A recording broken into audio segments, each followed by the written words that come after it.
Jejak yang tertinggal di hati. Arhan Pratama adalah pria yang tidak pernah mengenal kata menyerah. Ia ambisius, selalu ingin menjadi yang terbaik, dan memiliki senyum yang mampu mencairkan suasana paling canggung sekalipun. Sejak kecil, hidupnya tidak pernah jauh dari seorang gadis bernama Diandra Maheswari. Diandra adalah kebalikan dari Arhan. Ia tenang, cerdas, dan keras kepala. Mereka tinggal di lingkungan yang sama dan menghabiskan masa kecil dengan saling mengejek, beradu nilai, hingga berebut posisi ketua kelas. Bagi orang lain, mereka tampak seperti musuh bebuyutan yang tak akan pernah akur. "Aku harap suatu hari nanti kamu pindah ke planet lain, Arhan," seru Diandra saat SMP. Arhan tertawa lepas.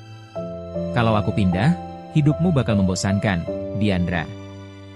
Tak ada yang menyangka, di balik pertengkaran kecil yang terus berlangsung selama bertahun-tahun, tumbuh benih-benih perasaan yang tidak pernah mereka akui. Memasuki bangku SMA, Arhan mulai menyadari sesuatu. Ia selalu mencari Diandra di setiap keramaian. Ia diam-diam menghafal kebiasaan gadis itu, dari cara Diandra mengikat rambut hingga minuman favoritnya. Namun, Arhan tidak sendirian. Ia memiliki sahabat bernama Bima Aditya. Berbeda dengan Arhan yang penuh energi, Bima adalah sosok yang tenang dan dewasa. Persahabatan mereka sudah terjalin sejak SD, dan tak pernah sekalipun mereka bertengkar serius. Sampai Diandra hadir di antara mereka. Bima menyukai Diandra dalam diam selama bertahun-tahun. Ia tidak pernah mengatakannya, bahkan kepada Arhan. Namun, rahasia itu akhirnya terbongkar ketika Arhan tanpa sengaja menemukan buku catatan milik Bima yang dipenuhi sketsa wajah Diandra. "Aku juga menyukainya, Bim," ucap Arhan pelan. Untuk pertama kalinya, suasana di antara mereka terasa begitu berat. "Aku tahu," jawab Bima sambil tersenyum tipis. "Karena setiap kali Diandra lewat, kamu berubah jadi orang paling bodoh di dunia." Mereka tertawa, tetapi tak satu pun mampu menyembunyikan rasa sakit di dalam hati. Hari-hari berlalu. Arhan semakin berani mendekati Diandra. Ia mengantar Diandra pulang, membelanya ketika ada yang mengganggu, bahkan rela mengikuti lomba debat hanya karena Diandra menjadi pesertanya. Di sisi lain, Bima tetap mencintai Diandra dalam diam. Ia memilih menjadi tempat Diandra bercerita, menjadi orang pertama yang datang ketika gadis itu menangis, dan menjadi bayangan yang selalu ada tanpa meminta untuk diperhatikan. Suatu malam, saat hujan turun deras, Arhan akhirnya memberanikan diri. "Aku capek pura-pura jadi musuhmu, Diandra." Diandra terdiam. "Aku suka sama kamu, entah sejak kapan." Hujan seakan berhenti sesaat. Diandra menatap Arhan dengan mata berkaca-kaca. "Kamu ini menyebalkan, Arhan." "Kenapa harus sekarang?" "Karena aku takut terlambat." Untuk pertama kalinya dalam hidupnya, Diandra memeluk Arhan. "Aku juga." Hari itu, dua orang yang menghabiskan separuh hidupnya untuk bertengkar akhirnya saling mengakui perasaan. Bima tersenyum ketika mendengar kabar itu. "Aku ikut bahagia," katanya. Namun, malam itu, untuk pertama kalinya, ia menangis sendirian di kamarnya. Waktu berjalan cepat. Arhan dan Diandra menjadi pasangan yang dikenal semua orang. Mereka masih sering bertengkar, tetapi selalu berakhir dengan tawa. Bima tetap berada di sisi mereka. Sampai suatu hari, Bima menerima email yang mengubah hidupnya. Pengajuan beasiswa kuliahnya ke Eropa diterima. Namun, ia memilih menundanya. Ia belum siap meninggalkan Diandra. Beberapa minggu kemudian, Arhan mengajak Bima berkendara malam setelah merayakan ulang tahun Diandra yang ke-21. "Aku mau melamarnya setelah lulus nanti," kata Arhan sambil tersenyum. "Kamu yakin?" "Aku yakin. Dia rumahku, BI." Bima hanya tersenyum. Di dalam hati, ia berdoa semoga semesta berpihak pada sahabatnya. Namun, malam itu, hujan turun dengan sangat deras.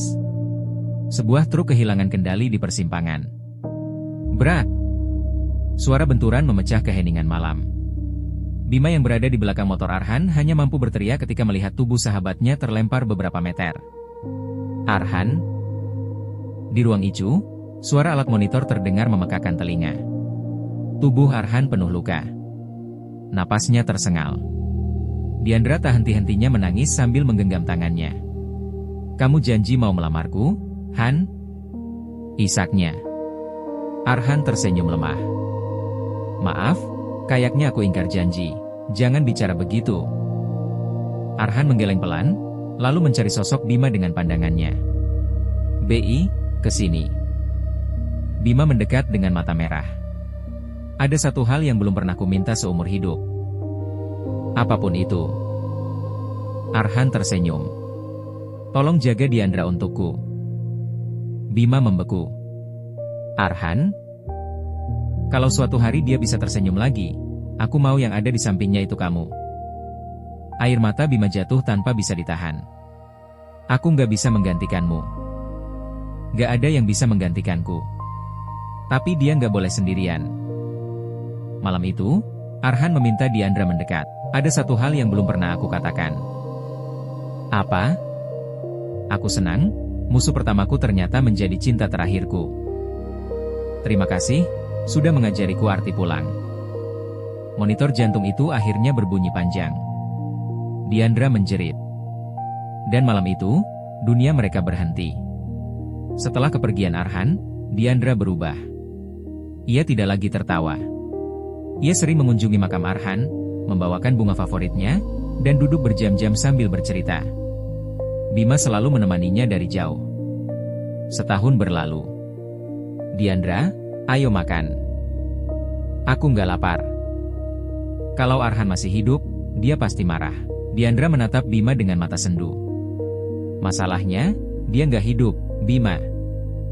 Kalimat itu membuat Bima terdiam. Ia mencintai Diandra. Sangat mencintainya. Namun, ia sadar bahwa di hati perempuan itu masih ada seseorang yang tak mungkin tergantikan.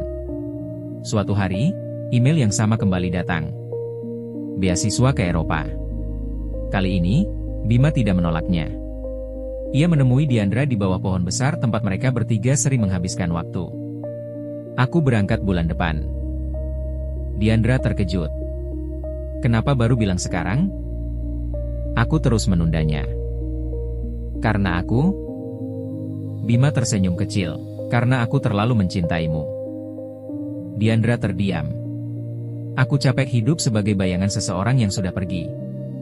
Aku ingin belajar melepaskan." Untuk pertama kalinya, Diandra menangis di hadapan Bima. "Aku minta maaf." "Nggak perlu.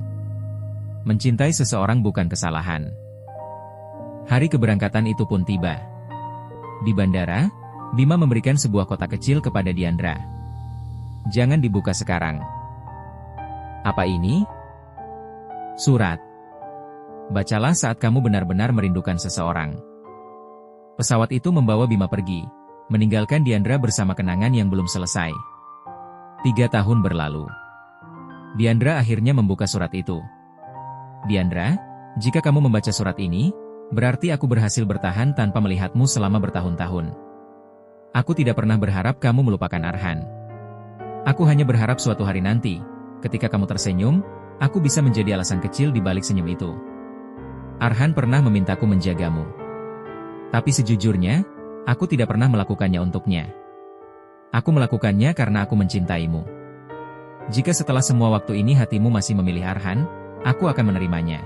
Namun jika ada sedikit ruang tersisa di hatimu, aku akan pulang." Bima.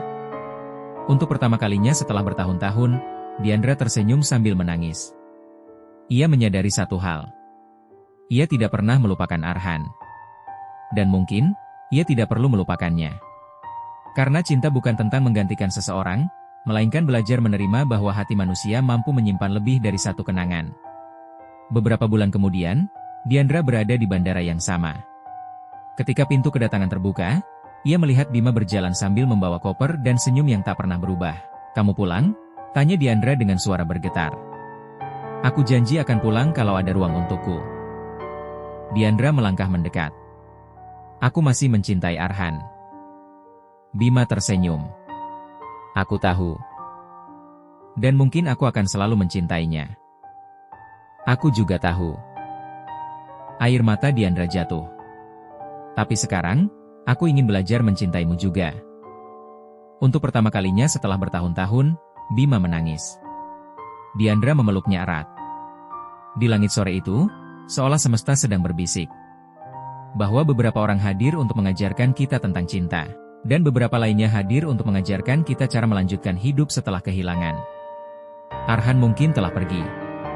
Namun jejaknya akan selalu tertinggal di hati mereka. Dan pada akhirnya, cinta menemukan jalannya sendiri.